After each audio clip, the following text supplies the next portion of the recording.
4th. It is about 19 minutes afternoon. Sorry, we're a touch late today, but we're back with another edition of Chart the Markets. My name is Mark. I'm from House Technical Analysis.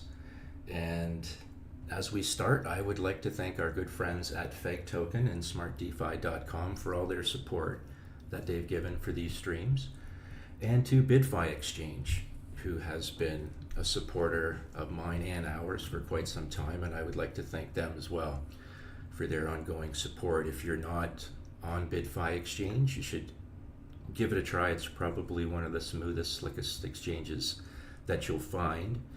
And in my YouTube page at Blunhouse TA, you'll see a link for it. You'll also see links on our X feed as well for BYDFi, and I suggest you give them a look. It's a no KYC exchange. It's a quick sign up. As usual, they will be giving away 2 trading bonuses today to individuals that are signed up under our link. So there's another reason to sign up. There's a reason why I'm showing you this chart of oil on our charts today, and I'm going to get right to it.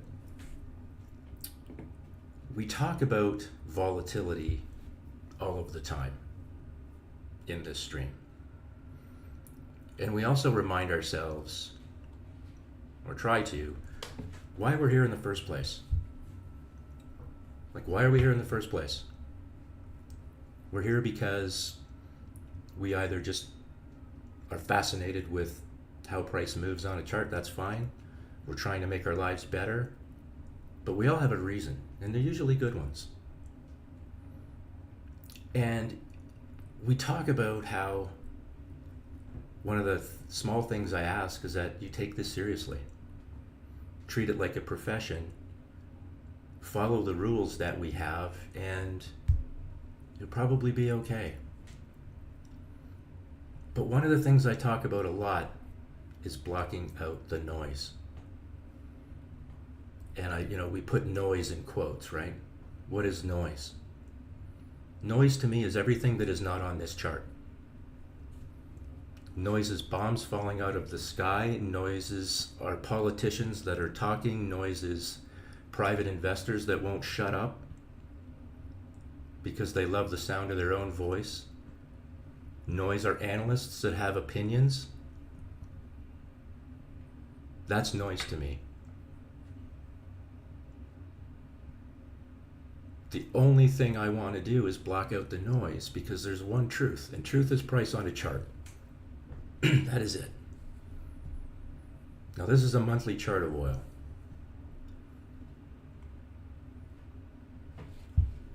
And we've been driven by volatility. But does it change the way the chart reads? Does it change the way that any of the behaviors that we talk about in here each and every week? Does it make them different just because there's volatility in the air? No. Not at all. It's the same chart that, for those that know me, I've been using for ages, with a target of $61.66 that we talked about way back here. Back here. There's only one thing that got us there, and that was the chart. Not the noise, not the opinions, not anything else but the chart. Right? And the chart didn't lie to us. We've seen this chart before. It's the same chart we use all the time. And just for a little refresher, is all that's on this chart, there's two EMAs, the 5 and 8, which is considered the T line. You'll notice that the shorter term does change colors from white to red. That just senses the fade, for example, and that's when it turns red, or it'll sense an influx of money, turn white on the upside. It's just an early cue that maybe price is changing direction, and then little arrows that are just confirmations on our script. This trend line's been here forever. So if we look at this weekly chart, what happened, right? What happened? Pretend for a moment that we don't know what's going on in the world. Pretend we don't have TV, we don't have a radio, we don't have a computer other than to read charts. Don't have X spaces or Telegram chats or anything like that. just charts, is all that you would know is that after a period of consolidation at and around 61, 66, that we got an early indication in our script that there was some price change coming, a momentum of money coming in. And we get a nice green candle pretty much exactly at that level, right? But we don't know from one candle to the next what's coming. Is all we see on our charts is that we have divergence now to the upside between the T-line and the 5 EMA. Starting to show that, hey, maybe price wants to do something. Now, this is a weekly chart. I get it. There's a lot going on within each of these candles. But what happens? So we get a giant candle up. All right, that's fair. But where does it hit its head? On a trend line that's been there for the better part of a year. These are things that we need to pay attention to. Now what do you see? Sensing the fade, right? Short-term indicator. It's starting to say, hey, I'm a little exhausted. Uh-oh. So that's kind of like a failed breakout, isn't it? Isn't it the same kind of failed breakout we show time and time again on everything from the 5 to the 15 to the 1 minute to the monthly time frames? Yeah, it is. And here we are. What might be happening here? Maybe we're going to we're going to move down and take out the previous wave's low. We know that everything is fractal. What happens on one time frame happens on another time frame. So let's look at the daily.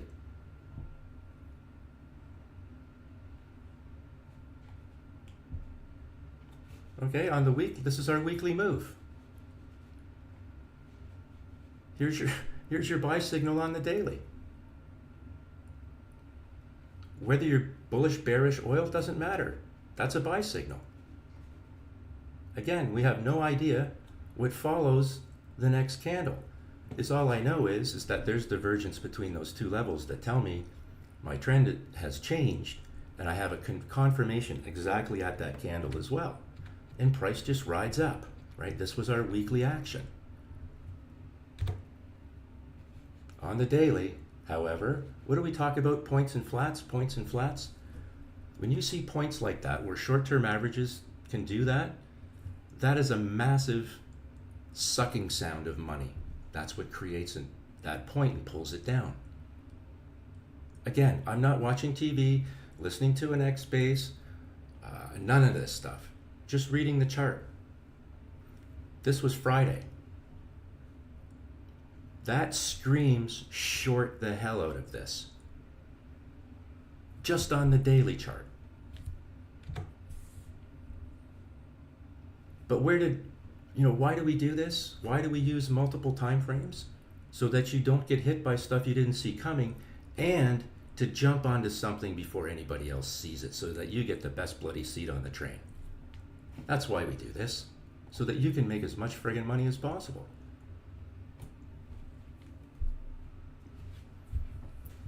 There's your 1 hour time frame on oil. So we have a big impulse up in the middle of your screen. That creates that knuckle that we talk about. And we know that price wants to come back to a reasonable area where it can be grounded. And that area is the 5 EMA and the T-line. Now, here's our earliest indication as we started to consolidate after this impulse pulled back to the 5 EMA and the T-line. Right? Price closed below. That's one of our things that says, hey, maybe we're fading. The divergence between those two levels gets tighter and tighter and tighter, telling us that, see this narrowing here, it's diverging onto itself, it's kind of forming a point. That tells us that we're losing our momentum, and lo and behold, we get a confirmation. So if you didn't take the early signal, Because, hey, you don't want to make a mistake. I get it. It's a volatile market. If you didn't want to take that, would you take the confirmation? Probably. And then what happened?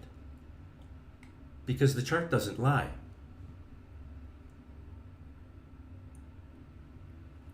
Divergence is formed. Here we go. Let's look at it. Right?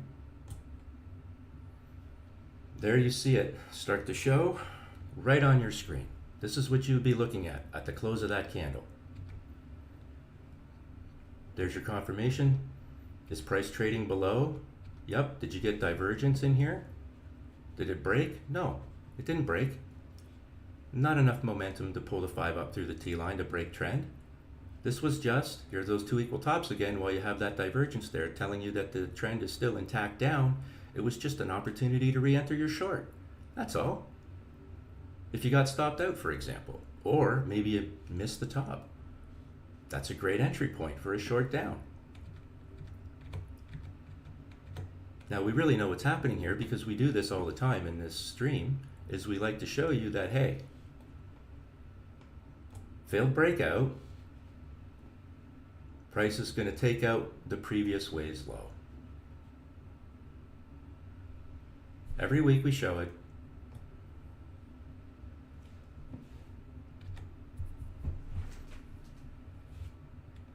This is how you don't get faked out. Most of the time, we fake ourselves out. Here we go again. Impulse down. Look at all the space and air that's created in there. That's just momentum, right? And on that momentum down, what do you get? You get a few green candles in a downtrend. So for those that loaded up and just decided to go long, we got news for you. It was a bad decision. Now we're going to take out the previous wave's low, which we do. Do you break trend yet? Do you see anywhere where you've broken trend? No. So what do? You stay in the trade short and look. This failed breakout's taken out the previous wave's low. This is why we do this. This is why we read price on a chart. Let's go to the 4-hour. What does the 4-hour tell us? Because we believe in here in multi-time frame analysis, right? We weren't just looking at one time frame, right? Typically, if you're going to pick something up, especially on something like oil or even futures, I love the 1-hour chart. The 15, yeah, but just gets a little bit hairy after that. But the 1-hour is really clean. But our 4-hour, what does it tell us? It's actually even cleaner than the 1-hour. Big impulse up. We saw that in a couple candles, 3 candles on the other time frame. And, because again, this is what we would see, right? There's our impulse up on the 4-hour. There's your next candle. That's what that candle closed like. Doji at the top of a run up with a candle that's left a big gap, and your 5 EMA is starting to sense the fade.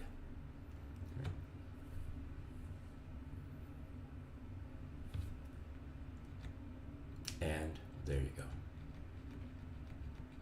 So this big impulse down on the 4-hour is all that happened here is you went sideways. Right? As soon as you make contact with here and you start to fade, well, that's just another short signal in this case. And there you go, down again. What do you think it wants? How about 61.66? Why? Because it's an area where buyers and sellers have shaken hands in the past. Current price revisits past. And it doesn't matter what's going on in the world. It doesn't matter. Stop believing that it does. Because if you do, and you're spending all of your time listening to that nonsense, you're missing the opportunity to make money. Full stop. I don't care who you are.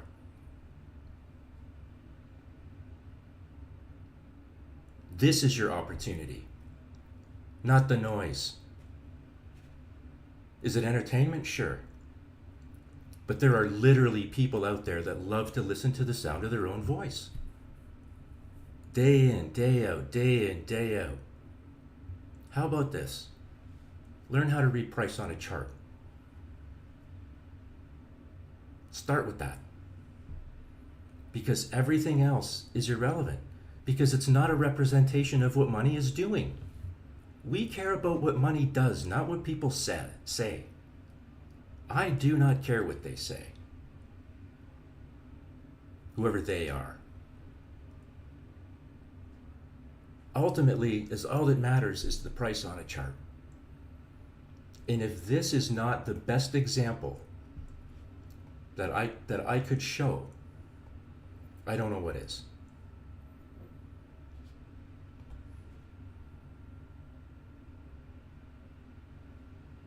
I just don't know what is.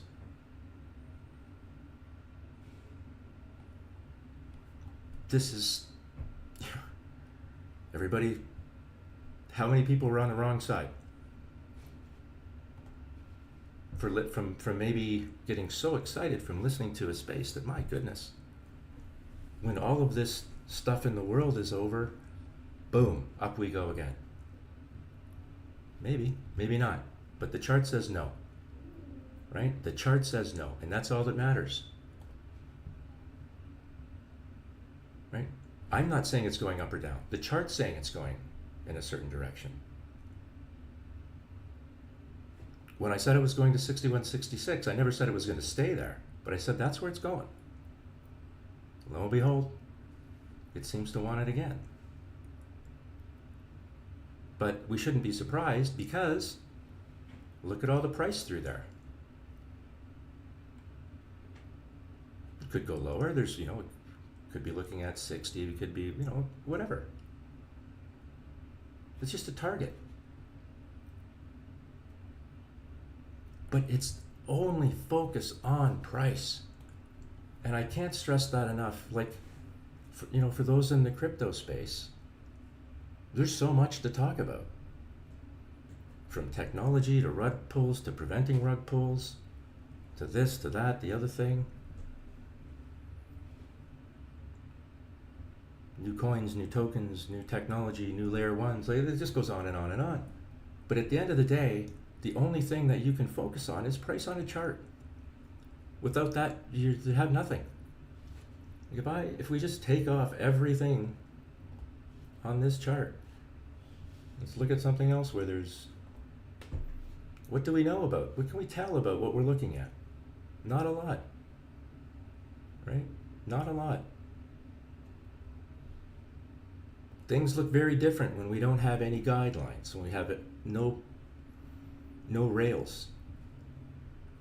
And what we're trying to teach in here is that, teach you to understand that price moves in a particular way repeatedly. And it moves between levels. And sometimes those levels are easy to find and sometimes they're hard to find. And we just simply provide the tracks that allow you to start to see what goes on the chart and what we're using as kind of measures, to show you and create these ranges.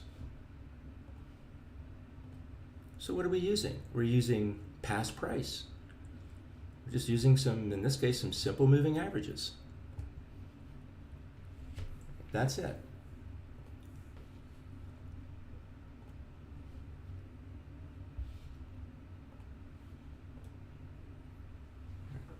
When we look at this chart, we start to layer things on, and I hate to use oil repeatedly, but again, this is the weekly with all our major moving averages put on. What happens here at this trend line? And again, I'm not hanging my hat on a trend line, but I want you to notice that price wicked the 200-day moving average on the weekly and ran like a scared cat. The following week's candle wicks the trend line and it capitulates, breaks the 50, like it wasn't even there, right? We know that behavior is very bearish. And lo and behold, that was the run that brought us down to 61.66. We simply failed one level, we found the next. We failed that level, we found the next. And this just happens time and time and time again. When we layer some other, just a handful of things on our chart. So when we layer these averages onto our 1 hour oil chart, what do we notice when we were trading up here? We were trading well above the 20, the 50, and the 200-day moving averages. And whenever I'm trading well above those, I am looking over my shoulder because I am concerned at some time I will come back and start to check the 20. And the concern is that if you don't fail it, you're going to find the 50. But what happens when those averages twist together and they get really tight?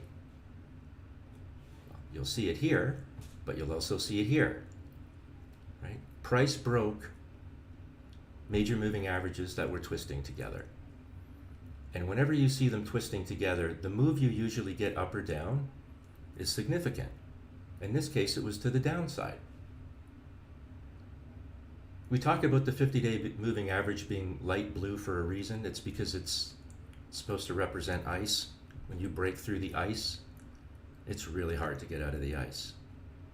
So that's an ice hole failure. That's what that is, as my teacher would tell me.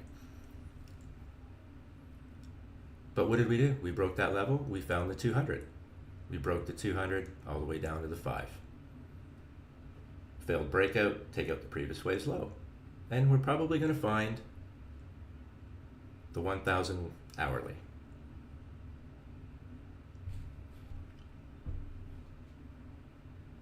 When you have price go parabolic, you fan out all of these averages. Here's an example of all of them twisting together, right? If you're a chartist and you're paying attention, you see this. You see all of this twisting, and you know instinctively that when the breakout comes, this is why we talk about in our Telegram. I don't want you to trade the chop. I want you to trade the breakouts and the breakdowns. In this case, it was a breakout. But ultimately, it will fail too, right? Nothing goes straight up and straight down. Impulse up, kicks off the move down. Impulse up, kicks off the move down. You start breaking major moving averages and support levels, and boom, price falls. I was not watching the news last night. I don't care. The human side of me cares, obviously, but I don't care about the noise as it relates to what we do. Is all I know is how price behaves. That's what we're trying to teach you here. So that you can look after you, and you don't have to be reliant on some person that actually does live in that sphere or bubble where it's just dialogue without any representation of price. Price is fact. Do all the research you want. The only research that matters at the end of the day is price on a chart. Right? I do research too. But when the price on a chart tells me that the research is full of it, I believe price on a chart 100% of the time. Why? Because of this. Nothing frustrates me more than have someone say, "Oh, I was so surprised to see that happen." Are you kidding me? Are you really kidding me right now? Like, what are we doing here? Why do we do this? So it goes in one ear and out the other? No. Giving you every opportunity to monetize the chart. That's the only job you have. Monetize the chart. You don't want to use moving averages? Don't use moving averages. I don't care. Use whatever you want, as long as there is some sort of a semblance of professionalism that you can demonstrate it works to mitigate your risk and maximize your profits. I've shared with you guys many times before about the 1,000-day moving average, which is this amber line, for free.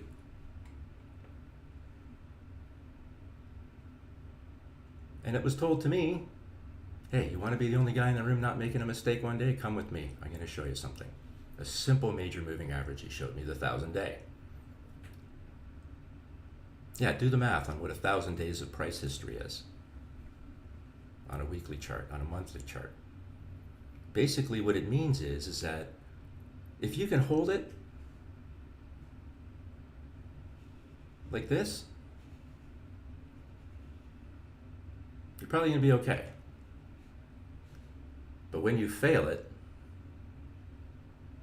1,000 days means a lot.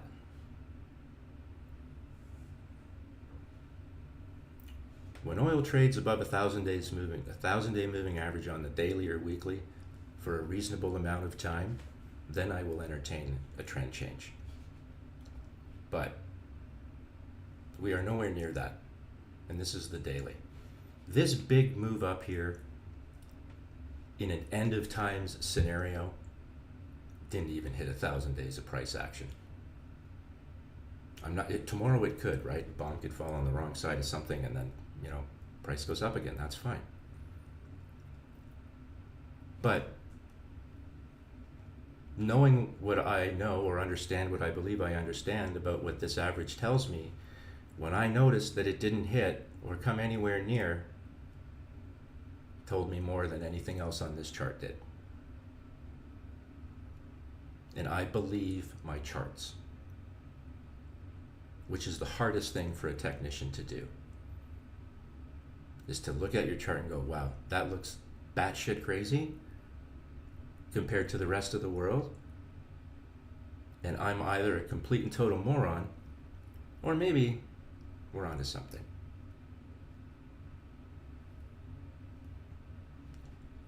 This tells you a lot. 1,000-day moving average on a daily.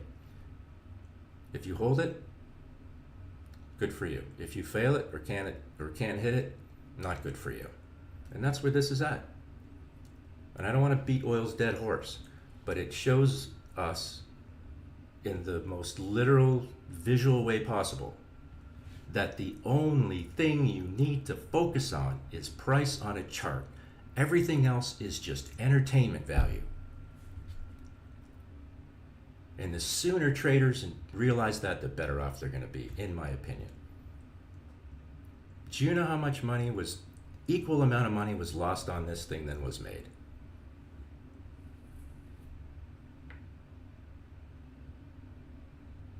Haven't broken trend. Haven't done anything significant.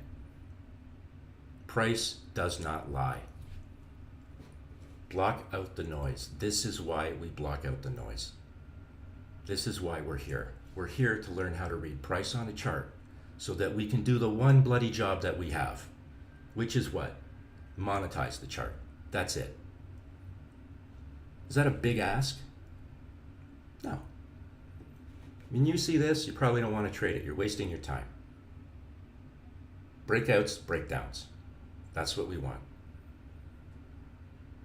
Are we going to get everyone when we think we're going to get it? No. We're probably going to enter 3 or 4 before we get the one that does this. But that's okay. It's part of the job. And is all I'm trying to do is make this job a little bit entertaining for you, make it fun, but make it profitable. And to mitigate the risk as much as we can. Right? I don't care how other people do things. I'm interested. There's a lot of good ideas, and I'm always open to those. That's how I refined my own process. But my goodness, this infuriates me.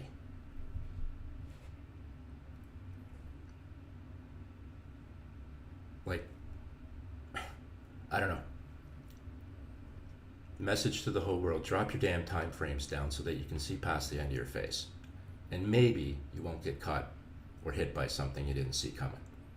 We're not going to be right all the time, but my God, is this not the easiest shit that you could ever imagine in your life? I'm sorry.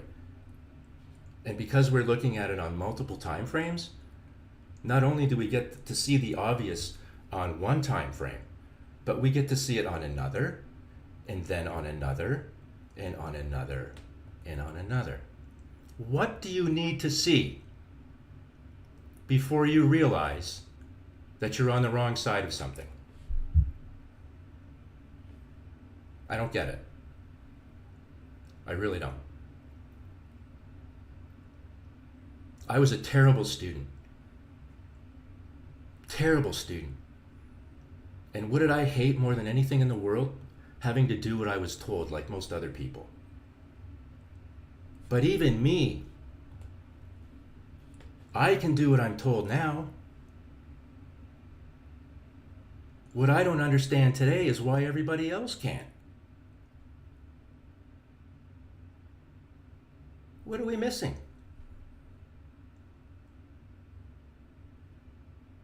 I commend the people that are in here today, and I commend the people that are watching who give a crap about how to learn how to read price on a chart.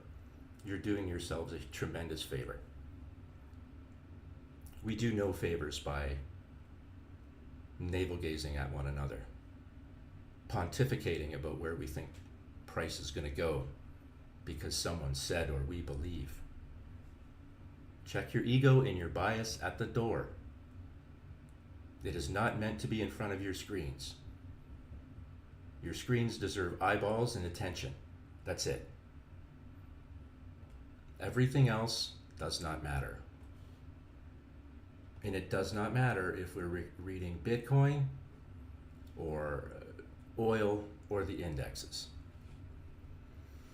This is the very same Bitcoin chart, 4-hour chart that we've looked at for weeks. We drew this horizontal yellow line when? Right here. It was a Tuesday. Look how prices respected this level,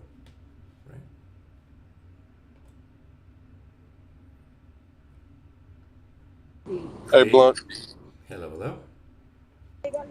It's Mikey. Hey, Mikey.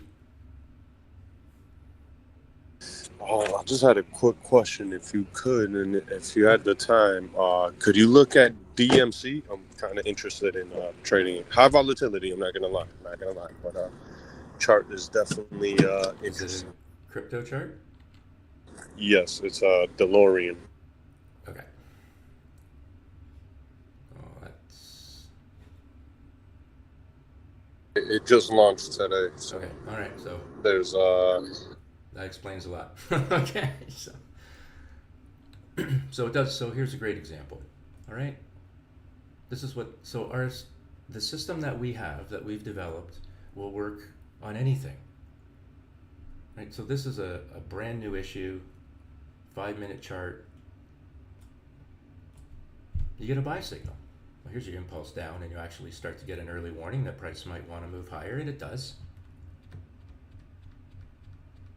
And price has just risen up the same levels that we show on every other chart.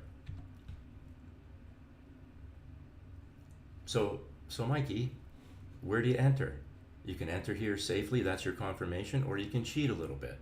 If you cheat, you take risk. That's all I'm going to say. However, price does exactly what we expect it to do, or hope it does. Right? You can see that divergence starting to take place, so you know you're on the right side of it. And you're on the right side of it until the chart tells you you're not on the right side of it anymore.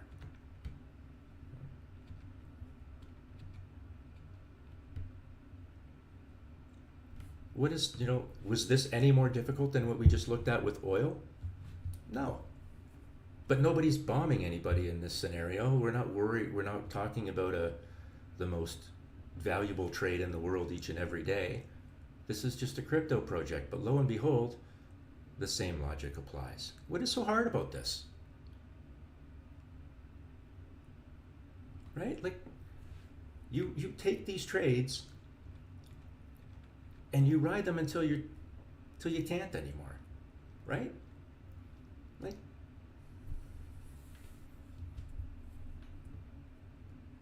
doesn't matter any asset, any time frame, any market, price behaves the same.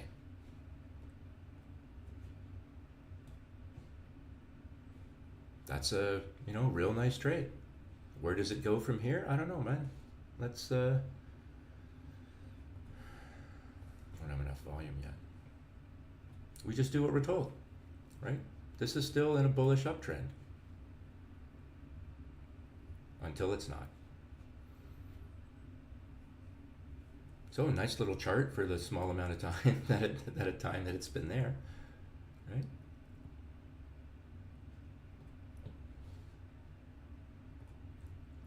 Solana 1 hour. It's going to be no different than any other chart that we look at. But you guys are right about Solana and the nice, I like the nice steady moves that it gets. But you know what happened? Support and resistance levels. Like, this is why we use the volume profile, because we can have an idea of where price may want to go. If we can find these gaps in volume, price can usually whip through them pretty quickly. So that's why we use this volume profile. It does give us nice ranges.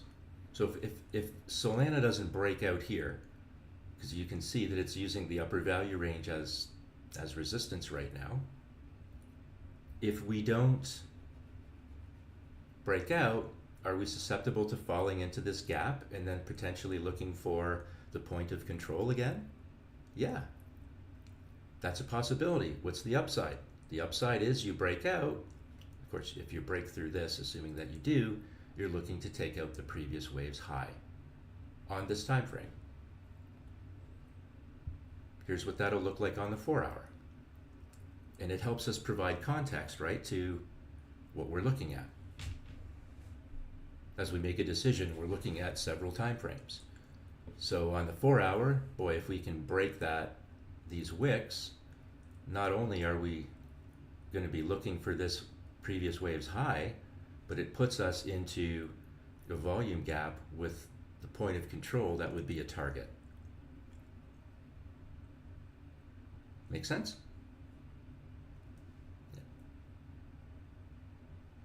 Any time frame, any asset, any market. To help with all of this, we add some simple things: a stochastic RSI. This is straight out of the box. A Fisher transform that many may not use, but I like it because it gives nice clean moves. It just shows us the trending higher, and because it filters noise through a Gaussian channel, it takes a lot of the static out. MACD, the moving average and signal line are starting to break through the 0 level. We don't want it to fade here. If it was going to fade, it would do it in here. You want it to kind of break out, and then that would be something that would make me want to believe that it may push that point of control level. So that's what we'd be looking at on Solana. Sorry, Blum, I got a quick question. You bet. Regarding the RSI and the MACD. So what settings do you put them on? Because I want to practice with them. Because at the moment I'm using just my moving averages and obviously reading what price is doing. Yeah. But I'd like to obviously add more confluences. So, Sure. So what kind of settings do you have them on? The stochastic RSI is 331414. It's just basically straight out of the box on TradingView. I don't adjust the stochastic RSI at all. And part of the reason is because I want you guys to know that you don't have to do anything special to get the reads that you need. Okay? So that's straight out of the box. And the next is the Fisher transform. Hang on one second. RSI. So stochastic RSI. Got it. Stochastic RSI, that's Yep. right. So straight out of the box. Yep. And it's 331414. And the Fisher transform, you'll see on the screen, the length is 9. Okay. And again, that's straight Fisher out of the box. transform. Cool. All right. And then the MACD is also straight out of the box. I don't adjust it at all. Okay. And MACD strategy, yeah, or moving average just congest, the yeah. Just the MACD, as you see there. So it's 1226. Okay, cool. Okay. I got it. And Cool, thank you. No problem. And the script that we use, I'm just gonna shut that volume profile off. The script that we use allows us to use up to 9 MAs. right? And you're going to go, wow, that's like bananas. Well, I use right, I use a 5 EMA in a T line, which is the 8 EMA. So there's two, right? And you can see here, I can use any EMA that I want, right? But I use those two as EMAs. Then when I get to the other set, because remember, I use these as levels and everything being fractal, right? So I may not see some of the higher length moving averages show up on some time frames. That's okay, but they'll show up somewhere else. And because it's fractal, they're all levels for me, right? And I use a 20, which is green, a 50, which is like an ice blue, a 100 that I don't always show, but it's purple, a 200 that's red, a 500 MA that's pink, and then the 1000 MA that's amber. So that's a lot of MAs, but I need those MAs in order to trade the system that I have, right? Because of its fractalness, and that's why I use it. So the problem is that if you had a subscription on TradingView that didn't allow you to use that many moving averages, which is in many cases kind of likely, it makes it difficult to trade the system. So what I did was I created an indicator that allows us this flexibility, and it also includes a volume profile as well, which is, where is it? Yeah, it includes the volume profile as well. So 9 EMAs of any type and the volume profile. The only thing you would have to add is your stochastic RSI, MACD, and Fisher transform. That would be it. Which I don't always show on the chart, right? But I use them for momentum. So your Solana chart on the daily, I want to show you this because there's your nice touch of the lower value range on the daily. You can see the wick hit it, and then it bounced instantly, right? This is the kind of move that if you're going to go long, that you love to see, right? But if you're not using the volume profile, yeah, it's an impulse candle down with the wick, but to me it's more relevant when I know that it's hit the value range and then bounces up. That to me is, I take away more bullishness with that.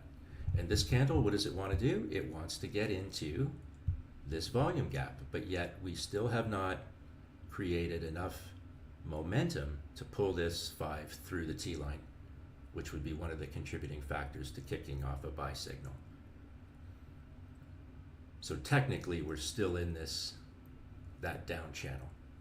And the reason that it's important to understand that is because if you look at, let's look at Apple for example. I think it's the weekly. It's really chattery. Yeah. So, although price has been moving up and down in a somewhat of a sporadic way, it didn't change the fact that these two levels are diverted still, right? So technically we're still in a downtrend. Starting to see a little bit of life here on the weekly, but technically that could be erased tomorrow and all gone, but we are still in a downtrend, the way that I interpret the chart. But it just gives you an idea. Here's the very same kind of look. Many times it looked like price was going higher, but nothing changed. Nothing changed in regards to trend. If you have long dated options, these are the kind of things you want to know.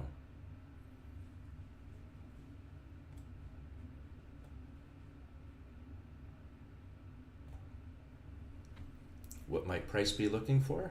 Well, on the weekly chart, we know that this is not the highest concentration of trading. The shaded green area is, so consider this a little bit of a premium, if you will. And here's your upper value range. Well, doesn't like to be out of the value ranges for too long. And if it was to pull back, fail this, if this is a failed breakout and you take out the previous wave's low, well, lo and behold, it brings you back here, and there's enough past price that this is a legitimate level in my opinion, which is also a bit of a shelf on the volume profile. But man, if you fall into the gap, you're going to find yourself at 150 bucks on the downside. The upside opportunity, because there's always that, right? We can't always be looking down. The upside opportunity is you catch a bid and kick off a move higher, and you have to start looking for previous waves highs. Right? The same applies in reverse. And again, it doesn't matter what the stock is. Let's look at Tesla.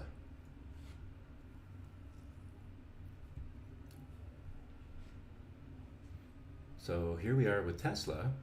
Again, this is the daily.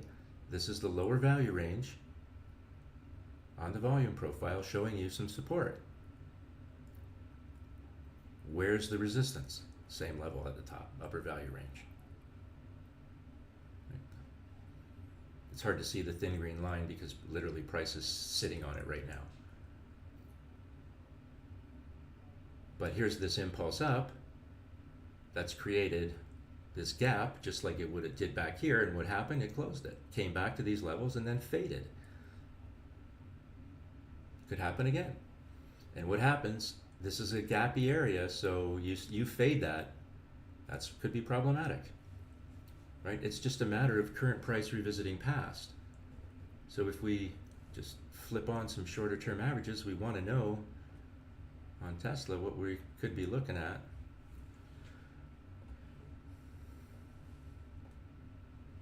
All right. Are we trading above the 20, the 50, and the 200? Yes. Right. Is that bullish? Yes. But at some point, you're going to come back and start to tag them. Kind of like back here, right? This is why I say this is a real good example. This is beautiful continuation. But you have to know that at some point in time, you're going to come back and tag the 20, which you do, but you don't hold it. So you start to fade. First attempt typically fails, and it does. And then from there, it's been all downhill. And even if you take all these moving averages off, which is easy enough to do, what do you know? Not a lot of surprises here, right? You can start to see that our short term was sensing the fade. It's all built into our indicator. Get a confirmation back here, and then price just rolls. Like, this is no different than the 1 hour oil chart. The chart was telling us what it was going to do. Our problem is we just don't listen to it for whatever reason. And by the way,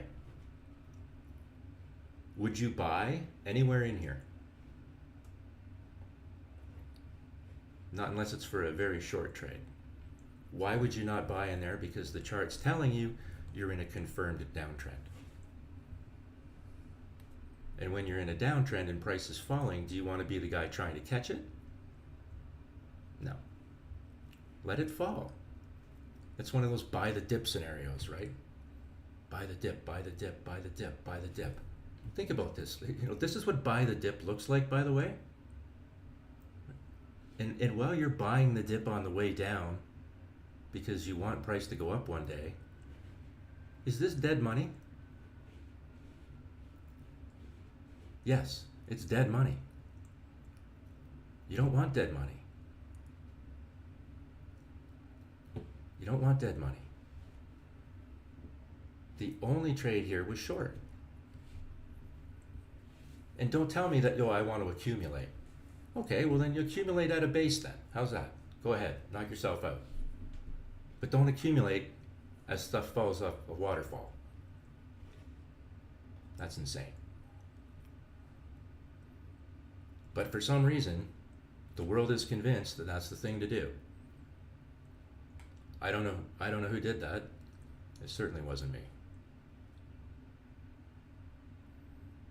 All we can do is what the chart tells us.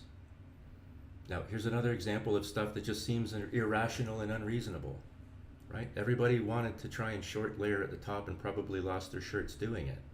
But again, there was no time here that you should be longing this chart.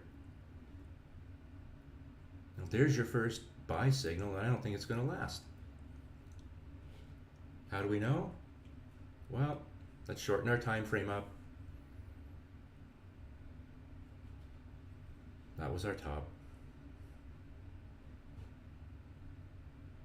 Got a little choppy, but that was your top. And what's going to happen, or likely to happen here on this 1 hour candle on layer? This is a failed breakout. We're going to roll over and take out the previous wave's low, which will put you into a volume gap, which puts this in play. And in all likelihood, the upper value range, or lower value range, I'm sorry. Any time frame, any asset.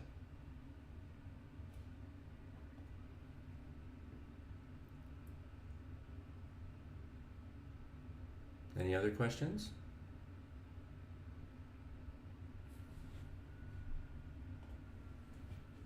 USD JPY. I don't know. Okay, so this is currency, right? Like, doesn't matter what it is. But for interest sake, yeah, this is currency, and the way I'm saying that is because that's a massive, massive, massive move. Right? But Yeah, that's crazy. But if we're just doing what we're told, are we surprised? Like, if we're down here going, wow, man, I am so surprised this happened. Like, you were being told everything you needed up here.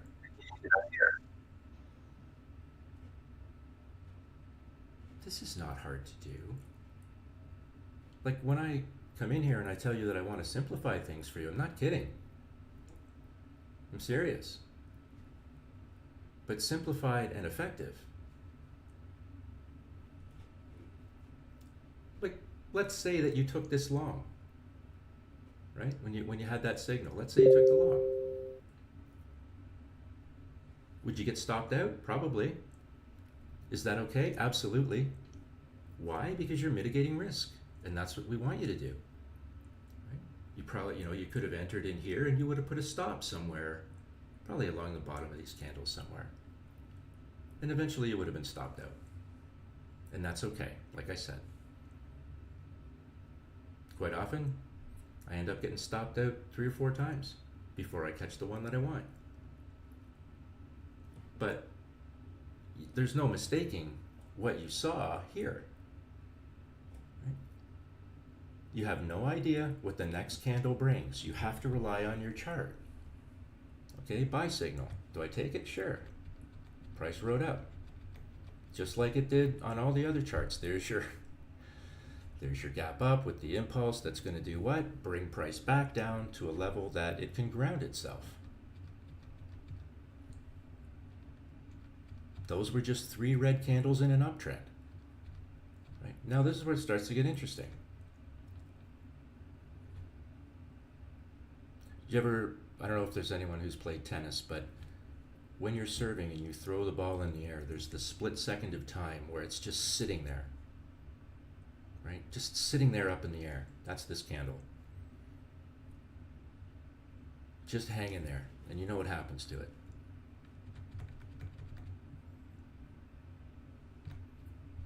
Where did price come back to? So what do we know? We know we're in a downtrend.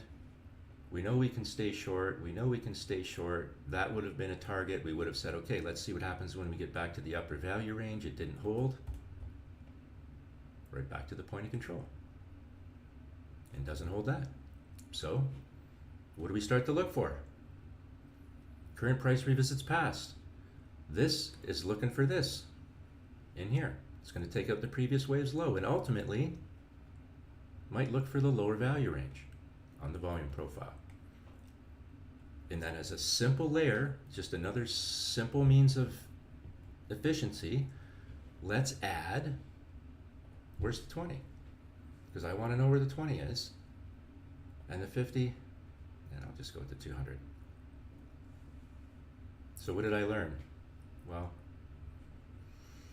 we didn't hold the 200 on this time frame. So not only did we break the point of control, we broke the 200, which on which is TA 101, that's your basic bull bear indicator. So we layer our things on top to just give us more validation that we're on the right side of the trade. And we simply use multiple time frames to look forward and backwards to make sure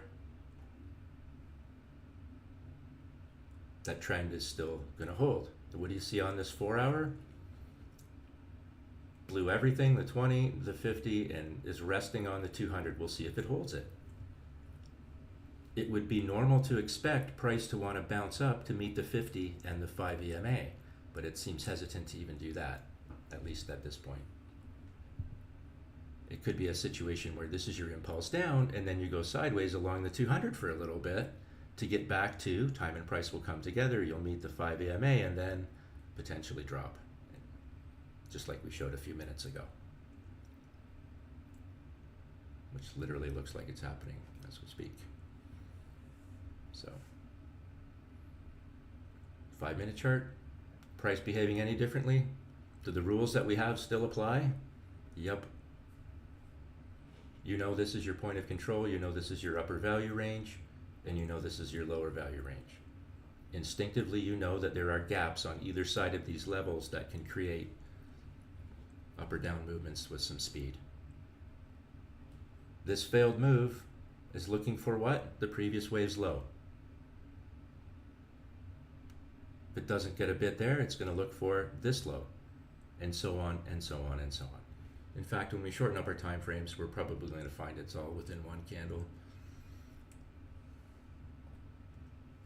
Yeah, probably right in here. That's what it's looking for. That's a 30-minute.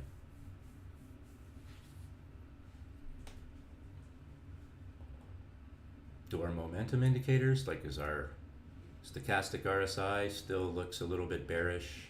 Moving average and signal line on the MACD are well below 0. So we know that more bearish activity will happen when that's the case. And this is currency. If we want to make it real interesting, I think we got lots going on here. This is a weekly chart. Weekly chart. Connected, able to, as soon as I can connect that second point, I'm going to do that, just like I did on oil. Whether it becomes relevant or not, I don't know, but I want to know that. I certainly want to see it there. So here we are trading above what? The 20, the 50, and the 200 on USD JPY.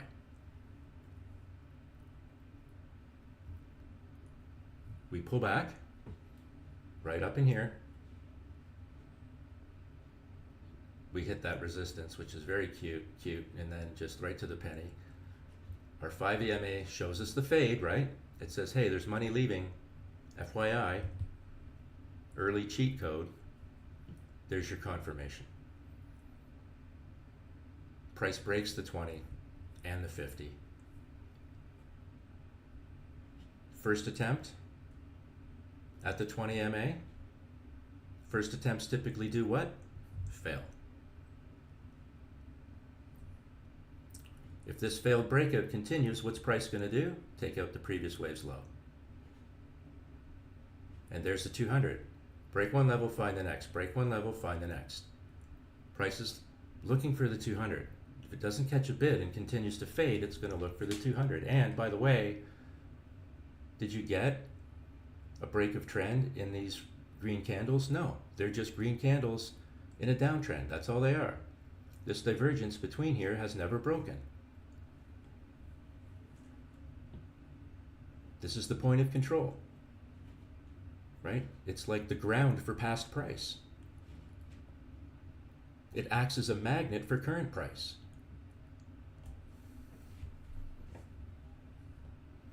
If this continues to break down, right? This level here for me is a structural level, obviously, right? This bottom plus it's a tag of the 50. Right in here also catches the 8 and the T line. And then this little bench in here, right at the top of the 20, if you can see it. That's structural for me. That structural level is supported, it's basically a shelf. Time and price, I think, are coming together as the 200 meets this support level. I have a belief that price might be looking for that, for the 200, in and around that level of support, which will be very interesting, because if it bounces at the 200, and is it the first time it really touched it? Yeah, kind of. We would expect it to get some support. And if it happens to be structural support as well, you know, it could be a good thing. If it continues to fade, however, let's say it breaks this level and or the 200 and gets itself into this gap, then we have a problem. Right? You have a problem. This is the lower value range. What I believe it may want is back in here. If it was to continue to fail, like, I'm not saying that's where it's going. I'm saying if this was continue to break down, I believe this would be a target. Tops of these candles, the top of this candle, the base of this candle, this base through here at the 5 EMA, you'll often see me draw support and resistance levels where I can connect areas of the 5 EMA and or the T line. This one happens to connect with the bottom of these previous weekly candles or preceding weekly candles. So this is how we break down the chart. Does this sound a little bit loony, that we could end up at such a low place, a low number? Yeah, it does. It's a lot, right? I get it. But I hate to break it to people, it was no more loony than what happened here on the weekly oil. Sorry that oil does not like the volume profiles.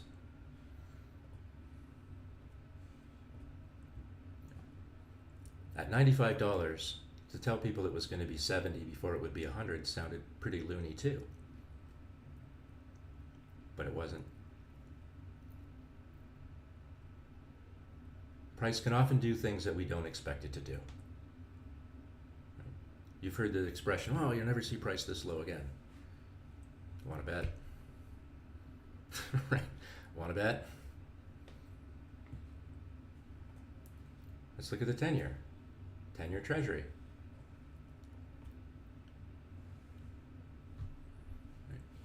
That's a target level up top there that we hit back in the fall of 23. So what do we have going on here?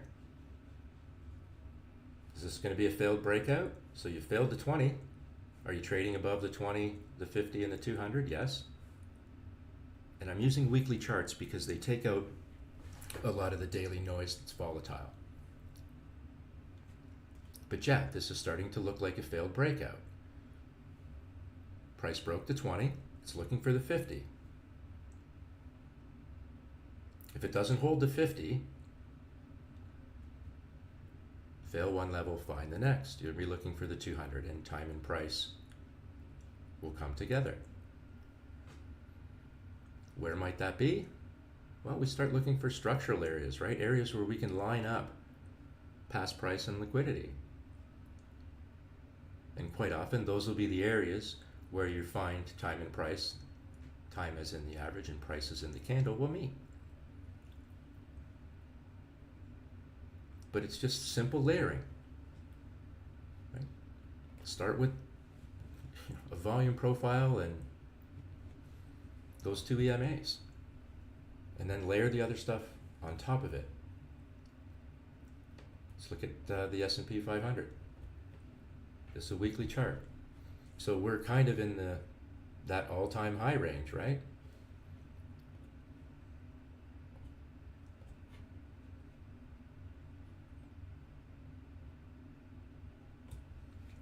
Right, here we are. What do we know about the weekly chart? This is a premium. We're trading above the upper value range, and we're making or about to make new all-time highs. We're trading above the 20, the 50, and the 200. At some point in time, and I don't think it will be in the distant future, like it's going to be closer than we think, I believe we'll have to come back and start to tag the 20, and probably end the 50. It looks like they're in the same neighborhood. So Price will come back and have to tag those areas. You know, I don't think you're going to do another run like this from here. Right? You're going to have to come back, take a little bit of a breath, and take a run at it again.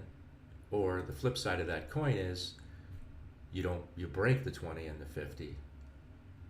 You come down to that upper value range, and by that point you know you're looking for the 200, which is going to sit in a volume gap. These are all the things we look at any time frame, right? It's all fractal analysis. How do we have some sort of confirmation in our minds that price is going to do what we think it's going to do? We look at multiple time frames. This weekly candle looks like it wants to make new highs. The daily candle probably looks like it wants to make new highs. Where we're going to start to see a fade will be on the shorter time frames. Again, these candles, think of them like nesting dolls, right? So you have the monthly, the big nesting doll, you open it up and boom, there's a weekly one inside. You open that up and then it's the daily, and so on and so on and so on. And now we're seeing what's inside the hourly candle, with knowing that the 4 hour and the daily and the weekly look pretty good. The hourly candle, however, or chart, is more than a little bit hot. Yes, very bullish. You know, you look at that. You come back and you wick the 200 and you just take right off like a slingshot. That's a snapback if there ever was one. Price goes parabolic. You just have to know that because you're trading above the T line and the 5 EMA and the 20 and 50, that you will want to at least come back to this level in here for either a rest or a little more of a pullback. The other option is that you hang up here and time and price come together to the upside. Right? So which means this would go sideways for a little bit, touch the 5, and then boom, you get the kicker again. That takes off. Up, down, and sideways, those are our three choices. And we just have to interpret the chart. Remember, this is a language. This is the language of the market. A real-time representation of what money is doing, not what people are saying. And we can only trade off what the money's doing. That's all we can do. Right? Here's your 1 hour oil chart. And what are we waiting? Has anything changed here? Not really, right? We're getting a green candle. We could just be doing a few green candles in a continuation of a downtrend that are going to test and fail. Or ultimately, it's a candle that breaks out enough to start testing to the upside.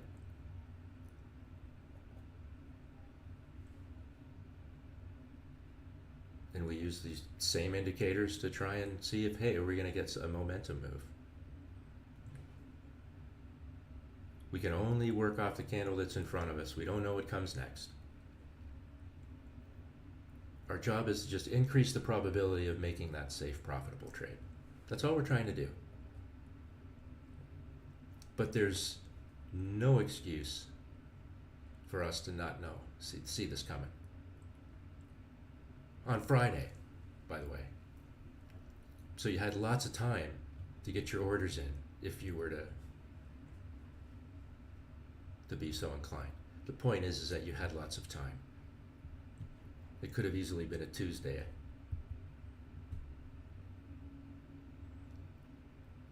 Our system is reliable and it's clean. It gives you safe and profitable entries and exits. Nothing is 100%, but we increase, again, the probability of making a safe trade, and I think we increase the probability of making more profitable trades. At least I do. Because I am now inclined to just do what charts tell me to do. 1 hour ETHFI chart. We've shown these charts before because I like to trade it. Trading above the 20, the 50, and the 200. Simply looking what initially you think is just going to be a test of the 20. right? You know you're trading above all three major moving averages, or two of them anyways, and you're going to come back and test that 20, and it fails. Right? So what you're hoping was a test to the downside, knowing that that was probably going to be a level that's going to be important, and to see it break, well, that's exciting. But you have to be in the right place at the right time, and that's what our indicator and scripting allow us to do, is to trade a system that allows that to happen.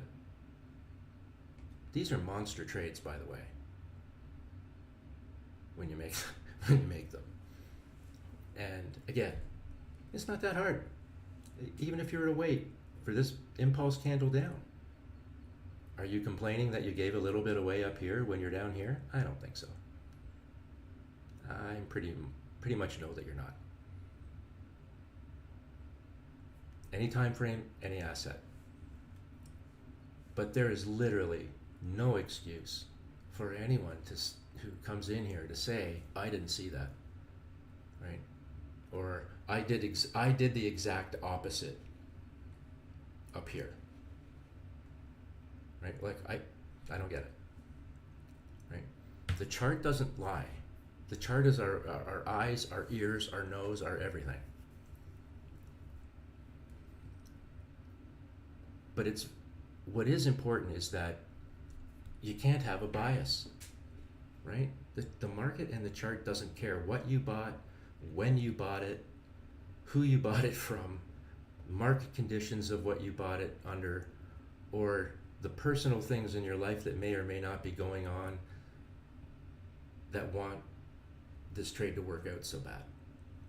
Doesn't care. Doesn't care what you think, doesn't care what you feel, doesn't care. Doesn't care how much money you have or do not have.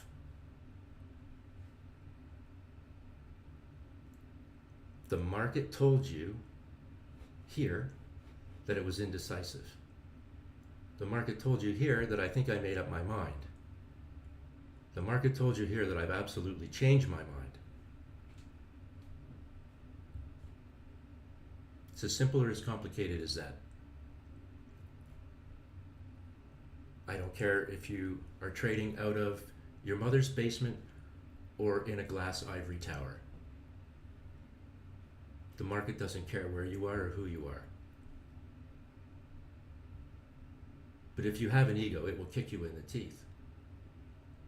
If you think that you're smarter than this or this, it will kick you in the teeth. The job is not to outsmart the chart. The job is to follow the chart. When you follow it, you monetize it.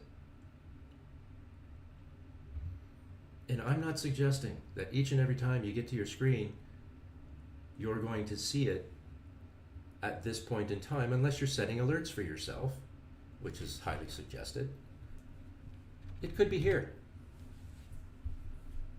But you've seen these charts enough times that you would be able to say, I know this is still a safe short. Instead of arguing with yourself about, I missed the move. How do you know?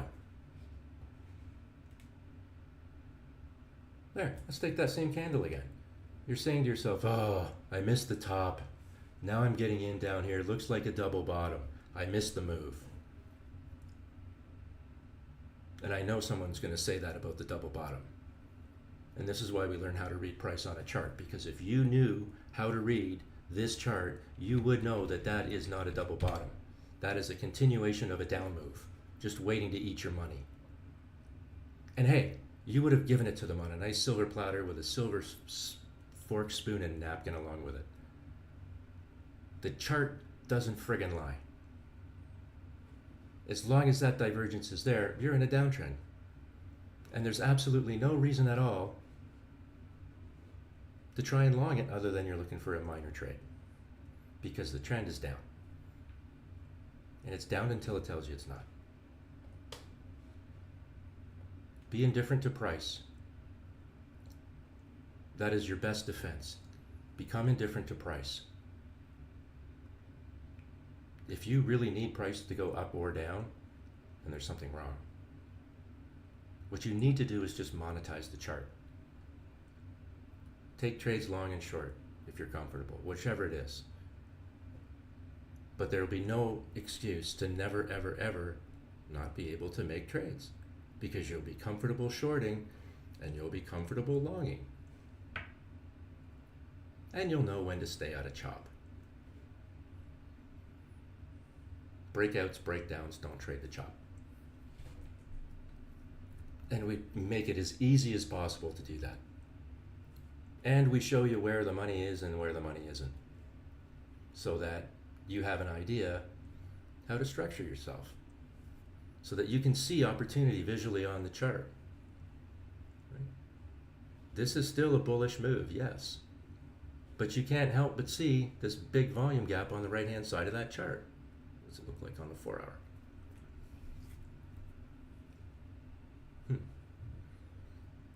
So what do we do on the 4 hour?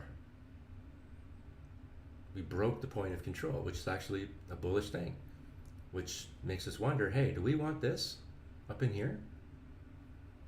We'll see. That's the upside. That puts you in the neighborhood of doing what? Taking out this previous wave's high. Repeat play, repeat play, repeat play, upside, downside, sideways. Any chart, any asset, any time frame, any market. Just give us a chart and we'll chart it, and the same things and same rules will apply. If you Sorry, wonder, gang, I've got to jump out. But Blunt, I'll watch the rest of the presentation later. But I gotta shoot. okay, nice to see you, Mikey. Yeah, no worries, man. All right, man. See you later, guys. Bye-bye. Bye, bye, bye. Right, so, trust your charts. The money that's in the market is telling you what's going on.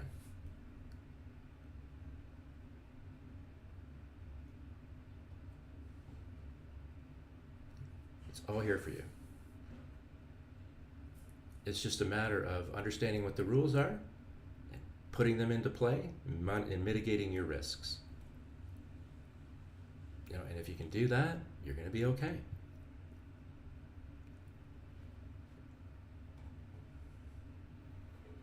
Weekly Bitcoin chart.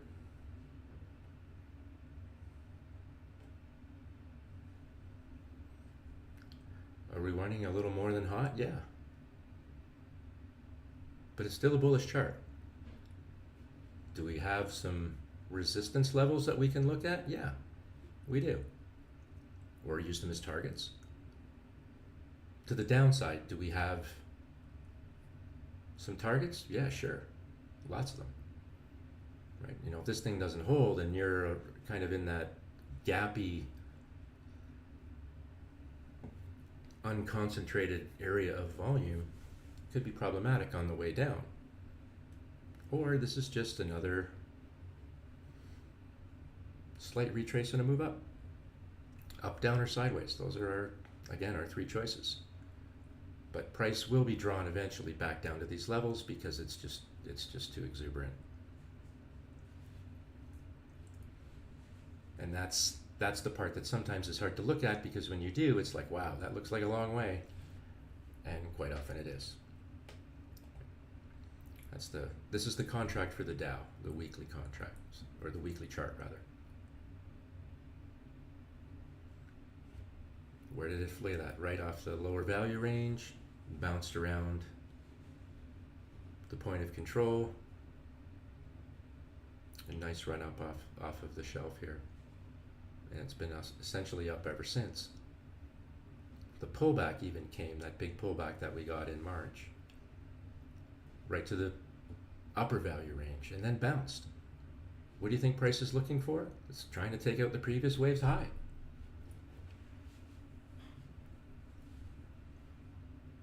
If it fails, we know how to measure that too.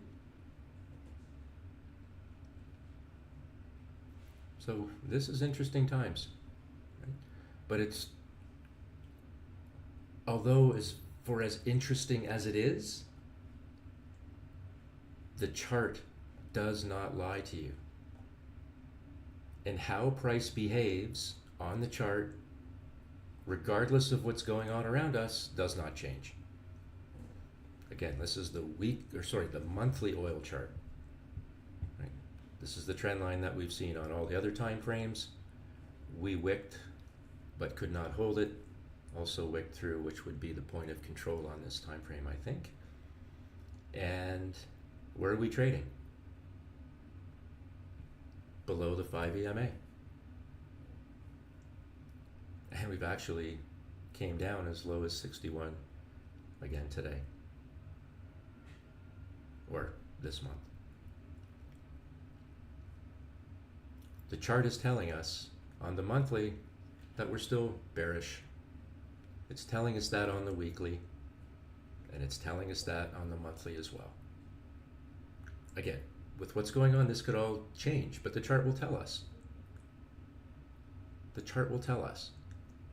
And there's no reason for us to find surprises anywhere, or to be surprised. Volume profile will work on this time frame, that's good.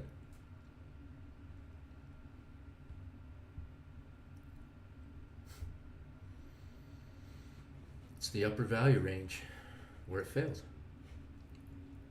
on the 1 hour. So when you layer all this stuff on, there's your impulse up. You know you want to come back and get grounded anyways and probably test the 20, which it did and failed.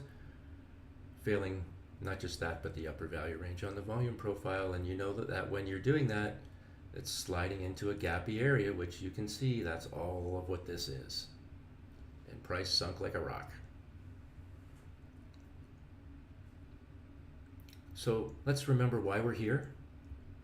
And if we, again, treat this like professionals, where we focus on what's on the chart and not what's in someone else's head or someone else's belief or point of view, and I don't care who they are, price on a chart doesn't lie. All that other stuff is just noise. And that no matter what, the chart will tell you. Whether you're prepared to manage the volatility of it, the speed and pace of it, that'll be on you as a trader. But the chart will be there to tell you really what's going on. And it might take a situation where you do a little look back and go, wow, I see what I missed. But again, the chart told the truth. This chart told the truth when everyone expected the opposite to happen. The chart told the truth. Use multiple time frames because we live in a fractal world. And in order for you to mitigate your risk and to maximize your returns, you should be using multiple time frames to get there. It will help. Any other questions today? Sorry to focus so much on oil today, but I think it was a necessary thing in this world right now to hear. So. Anyone? Bueller? If not, I can shut this down for the day, and we can reconvene on Thursday afternoon at around noon. If there is nothing else. Thank you, Blunt. You're welcome, guys. You know that I can always be reached offline too if you need to get in touch. And we'll see you on Thursday, everybody.